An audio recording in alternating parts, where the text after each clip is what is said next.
In this video, we'll learn how to use the MSR175 Dashboard software to stop a measurement and read out the measured data. When an MSR175 data logger comes back from its mission, we connect it to a USB port.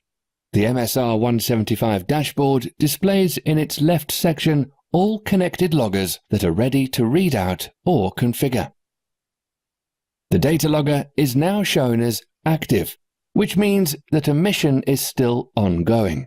Also, the lock symbol shows a closed lock but with a check mark, which means that we have access to the device since we share the same PIN code in the mission setup that's stored in our MSR175 dashboard. Furthermore, the folder symbol shows that the logger contains measurement data. To stop the ongoing mission and read out the data, we first select the data logger in the dashboard's left section. We then have several options. If we want to download the data and immediately start a new mission, we can click on the button that says Download File Restart Mission. If we want to just download the data and stop measuring for now, we click on the button that says Stop Mission Download File. If we just want to stop measuring without downloading the data yet, we can click the Stop Mission button. The Start Mission button, although active, will not let us start a new mission on this device since we didn't download the contained data yet. We would lose this data since the logger's storage is always cleared when starting a new mission. For now, let's click the Stop Mission Download File button and see what happens. The representation of the data logger, while being read out, moves to the middle section of the dashboard where we can follow the data file's download progress. It then goes back to the left section, ready to be used for a new mission. Now that the measured data is read out, we want to see what was actually measured.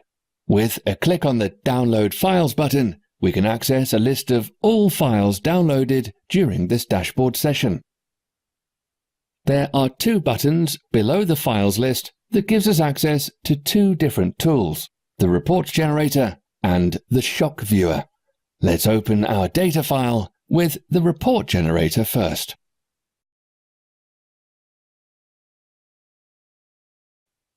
The Report Generator does just what its name suggests.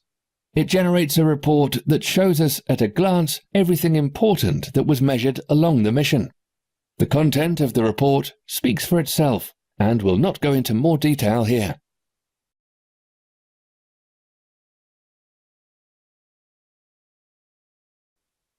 The Report Generator provides us with a time filtering option in case we want to limit the displayed data to a specific period of the mission.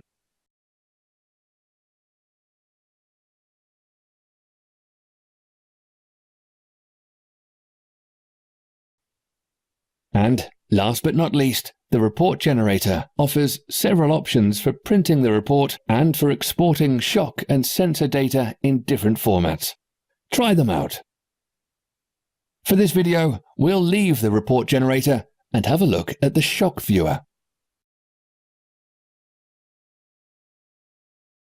In contrast to the Report Generator, the ShockViewer is a more sophisticated tool that lets us dig deep into the data to analyze in detail the conditions and shocks that occurred during a mission. The functionality of the ShockViewer is covered by a separate video series, so let's close the ShockViewer and go back to the MSR175 dashboard. You may want to change the path where the data files are stored. To do this, click on the menu icon and select Options in the left bar. You'll find further help videos here by clicking on Help. Thank you for watching this video. Check out our other videos to learn more about the MSR175 dashboard.